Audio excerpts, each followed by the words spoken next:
अस्सलाम वालेकुम, मैं हूं फैसल तारड़। 20 अप्रैल पीर के दिन का आगाज हो चुका है। इस्लामाबाद और रावलपिंडी के अंदर तैयारियां मुकम्मल हो चुकी हैं। मुख्तलिफ इलाकों को बंद कर दिया गया है। अमरीकियों की जानब से भी पाकिस्तान आने की तैयारियां मुकम्मल हो चुकी हैं। कुछ अमरीकी टीमें पाकिस्तान पहुंच भी चुकी हैं, लेकिन अब अचानक ईरान की जानब से इनकार कर दिया गया है। ईरान की जानब से पाकिस्तान को बता दिया गया है कि हम दूसरे राउंड के लिए पाकिस्तान नहीं आ रहे। यानी ये एक बहुत बड़ा झटका है, एक बहुत बड़ा सरप्राइज भी है कि अचानक जब सब कुछ सेट है, दौरे हो रहे हैं, ईरान के बातचीत हो रही है, बैक डोर फ्रंट डोर राब्ते जारी हैं, अचानक ईरान आधी रात के वक्त इनकार कर देता है। एंड उस वक्त जब अनाउंसमेंट हो चुकी है कि ईरानी जो है वो मंगल के दिन पाकिस्तान पहुंच जाएंगे, जेडी वेंस जिनके हवाले से पहले ऐलान हुआ था वो पाकिस्तान नहीं आ रहे, तो अब वो आ रहे हैं। और फिर ये भी खबरें हैं कि अगर 21 को जेडी वैंस आते हैं, ईरानी आते हैं, मुज़ाकरात शुरू हो जाते हैं और कोई एग्रीमेंट के नजदीक पहुंच जाते हैं, क्योंकि जेडी वैंस इस दफा 2 दिन के लिए आ रहे हैं, तो फिर 23 अप्रैल तक डोनाल्ड ट्रंप भी पाकिस्तान आ सकते हैं, मसूद पज़ेश्कियान साहब भी पाकिस्तान आ सकते हैं और कुछ आलमी रीजनल प्लेयर जो हैं वो भी पाकिस्तान आ सकते हैं और एक बड़ा जश्न या एक बड़ा जो है एग्रीमेंट वो हो सकता है। तो इस सबसे पहले ईरानियों ने इनकार कर दिया। अब सबसे बड़ा सवाल यही उठ रहा है कि ईरानियों ने आखिर इनकार क्यों किया है। तो इस हवाले से इस वीलॉग के अंदर हमने बात करनी है। दूसरी, खान के हवाले से क्या खबरें हैं और फिर गुज़श्ता दिन जो सुहेल अफरीदी साहब ने मर्दान के अंदर जलसा किया उस हवाले से अब क्या नई चीजें सामने आ रही हैं। आपसे गुजारिश है इस यूट्यूब चैनल को जरूर सब्सक्राइब करें और फीडबैक जरूर दिया करें। देखिए जी, ईरानियों को अमरीकियों पर एतबार नहीं है और वो एतबार कर भी नहीं रहे, और अमेरिका ने कोई ऐसा काम भी नहीं किया जिस वजह से ईरानी अमेरिका पर एतबार करें। सामने सामने ठीक है, बातचीत हो रही है, सफारतकारी हो रही है जी, मिल रहे हैं, राब्ते हो रहे हैं, लेकिन ईरानी ये कहते हैं कि आप नाकाबंदी जो आपने अपनाए हुर्मुज पर कर रखी है, जो आपने अपनी नेवी को वहां पे लाके खड़ा कर दिया और आपके एयरक्राफ्ट कैरियर्स भी जो है मूव कर रहे हैं अपनाए हुर्मुज ही की तरफ, ईरान ही की तरफ, तो आप इनको पीछे हटाएं। अमरीकी नहीं हटा रहे। ईरान ने अपनाए हुर्मुज को बंद कर दिया, लेकिन अमरीका ने फिर भी अपनी नाकाबंदी जो है वो खत्म नहीं की। यमन के हौसियों की जानब से कहा गया कि हम बाबुल मंदब को बंद कर देंगे, फिर और ज्यादा मुश्किल होगी और बाबुल मंदब फिर कोई माई का लाल जो है वो खुलवा नहीं सकेगा, लेकिन अमेरिकन पर कोई असर नहीं हुआ। फिर ईरानियों की जानब से बताया गया कि जब हम इस्लामाबाद के अंदर पहला राउंड जो है वो टॉक्स कर रहे थे, तो पीछे से अमेरिकन अपनाए हुर्मुज के नीचे जो बिछी हुई माइंस है उनको साफ करने के लिए आ रहे थे। तो फिर वहां पे अच्छी खासी आपस में गर्मा गर्मी हुई और अमेरिकन फिर पीछे हटने पर मजबूर हुए। अब एक तरफ दूसरा राउंड और अपनाए हुर्मुज भी खुल गया था, चीजें पॉजिटिव डायरेक्शन में चल निकली थी, और फिर वॉल स्ट्रीट जर्नल की खबर आ गई कि अमेरिका ईरान के ऑयल टैंकर जो है उन पर कब्जा करना चाहता है। तो ईरान किस पे यकीन करे? अमेरिकन मीडिया कह रहा है ये बातचीत में लगाकर पीछे से कब्जा कर लेंगे। तो फिर क्या इज्जत रहेगी पाकिस्तान की, क्या इज्जत रहेगी उन ममालिक की जो सबको इकट्ठा बिठा रहे हैं, इंतजामात कर रहे हैं, अपने शहरियों को जलील कर रहे हैं। रावलपिंडी इस्लामाबाद का छोटे से छोटा कारोबार, छोटे से छोटा मजदूर भी बेरोजगार हो गया। लोग कैसे गुजारा करेंगे? सब अपनी कुर्बानियां दे रहे हैं, मुश्किलात का मुकाबला कर रहे हैं, रास्तों की बंदिश है, फिर भी वो कहते हैं ठीक है यार हम ये बर्दाश्त कर लेंगे, लेकिन ये जंग रुकनी चाहिए, अमन होना चाहिए, अमन, अमन के लिए हम कीमत अदा कर लेंगे। लेकिन अमेरिकन वो अलग कहानी के अंदर है। ये तो पाकिस्तान को भी, ईरान को भी एतमाद दिलाना चाहिए और अमेरिकन को भी शट अप कॉल देनी चाहिए कि हम आपकी बात करवा रहे हैं, हम आपके नौकर नहीं है, हम आप पर नेकी कर रहे हैं।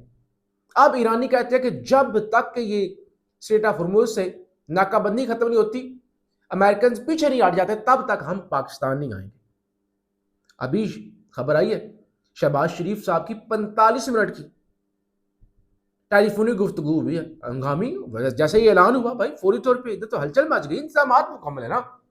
तो ऐसे ही खाना पका हुआ हो, खाना पका हुआ हो, इंतजाम मुकम्मल हो और बारात आई ना, दूल्हे वाले इनकार कर दे, फिर इससे बड़ी बेइज्जती क्या? सारे इंतजाम सब कुछ बंद। 45 मिनट की बातचीत हुई है शहबाज शरीफ साहब की मसूद पज़ेश्कियान साहब से। अब हकीकत क्या है, ईरान की हकीकत ये है, पाकिस्तान की वही हकीकत है। शहबाज शरीफ और मसूद पज़ेश्कियान साहब में कोई 19-20 का फ़र्क होगा। मसूद पज़ेश्कियान अपने वोटों से आए हैं, शहबाज शरीफ साहब मांगे तागे के वोटों से आए हैं।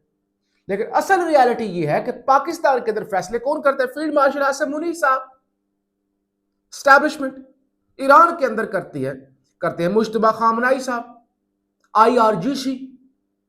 तो लिहाजा इन दोनों ने अगर आपस में बात कर भी ली है तो ये कोई बड़ी डेवलपमेंट नहीं है।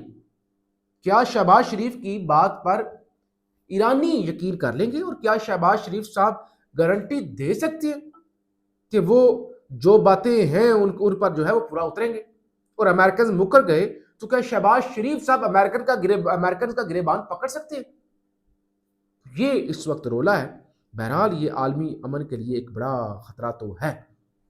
दूसरी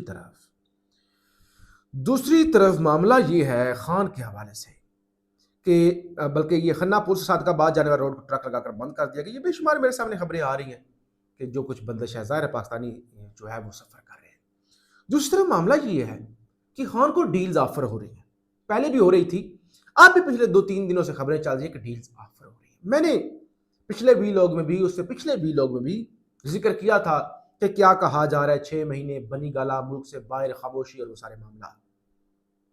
अब खबर यह है कि पहली दफा ऐसा हुआ है कि जब जराए के मुताबिक इमरान खान ने हतमी जवाब देने के लिए वक्त मांगा है। बुशरा बीबी के जरिए भी चीजें, बुशरा बीबी ने भी कहा है, बुशरा बीबी की भी चंद दिन पहले मुलाकात वो ऑपरेशन के बाद हुई थी, लेकिन खान ने वक्त मांगा है। ये जाहिर है, मैं कोई अडियाला जेल के अंदर नहीं कि आपको बता दूं, ना मेरा कोई सोर्स है अडियाला जेल के अंदर से, ना किसी का भी सोर्स होगा। जाहिर है जो खबरें हवा में उड़ती हुई आती हैं वही आपके सामने रखते हैं, वरना ऐसे ही कहना शुरू कर दे कि वो उधर से खबर आ गई, GHQ के अंदर से खबर निकल के आ गई है। ऐसी बात नहीं है। जो रूमर्स है कि पहली दफा खान ने वक्त मांगा है सोचो विचार करने के लिए। एक तो हारून रशीद साहब ने भी कहा कि ये कोई इतना बुरा मामला भी नहीं है, 6 महीने या बनी गाला या इलाज के लिए बाहर जाना 10-15 दिन के लिए, प्रैक्टिकल मामला है। इससे ज्यादा तो खान को कहते तन्हाई के अंदर हो गए और आंख जाया हो रही है। इस वक्त मसलियत से काम लेना जरूरी है। तो खान ने पहली दफा वक्त मांगा है। इससे पहले तो खान फौरी तौर पे ना भाई ना, कोई बात नहीं, सवाल ही पैदा नहीं होता। वक्त मांगने का मतलब क्या है?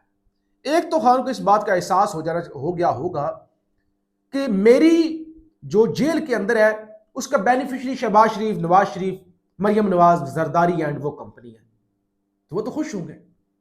दूसरा इसका मतलब ये है कि अगर खान ने वक्त मांगा है तो खान को ये यकीन हो गया है कि सुहेल अफरीदी, गंडापुर, उमर अयूब, XYZ जितने भी हैं, PTI की, पंजाब की, सिंध की, बलोचिस्तान KP, सारी क्या नाकाम हो गई है, वो कुछ नहीं कर सकती। जैसे जलसा हुआ, सुहेल अफरीदी साहब ने कहा अब खान साहब नहीं कॉल दे रहे तो हम क्या करें, खान साहब कॉल देंगे तो हम जान भी कुर्बान कर देंगे। और अरीमा खान बार बार कह चुके हैं खान अपने लिए कभी कॉल नहीं देगा, अपने लिए वो नहीं कहेगा मुझे रिहा करवाओ, तुम्हें खुद ही कुछ करना होगा। अब जलसा खत्म हुआ तो सैकड़ों की तादाद में, हजारों की तादाद में कारकुन नाराज थे। इसलिए नहीं नाराज थे कि जलसा छोटा हुआ है, इसलिए नहीं नाराज थे कि साउंड सिस्टम अच्छा नहीं था, इंतजाम अच्छे नहीं थे। नाराज इसलिए थे कि लाहे अमल कोई नहीं आया। वो लाहे अमल सुनने के लिए आए थे कि सुहेल अफरीदी क्या ऐलान करते हैं, वो ओपनिंग बैटर है। PTI के वर्कर के लिए इस वक्त ये चीज मैटर नहीं कर रही कि जलसा करोड़ों का है या अरबों का है या लाखों का है या हजारों का है, और ना ये सुहेल अफरीदी या किसी और की क्रेडिबिलिटी या पॉपुलैरिटी के अंदर ये बड़ा जलसा इजाफा कर सकता है। वर्कर ये मांग रहा है कि भाई आप लाहे अमल क्या देते हैं? आप अडियाला की तरफ देखते हैं कि महीने मुलाकातें नहीं होती और आपको एक बहाना मिला हुआ है, तो वर्कर नाराज है। फीडबैक जरूर दीजिएगा पाकिस्तान।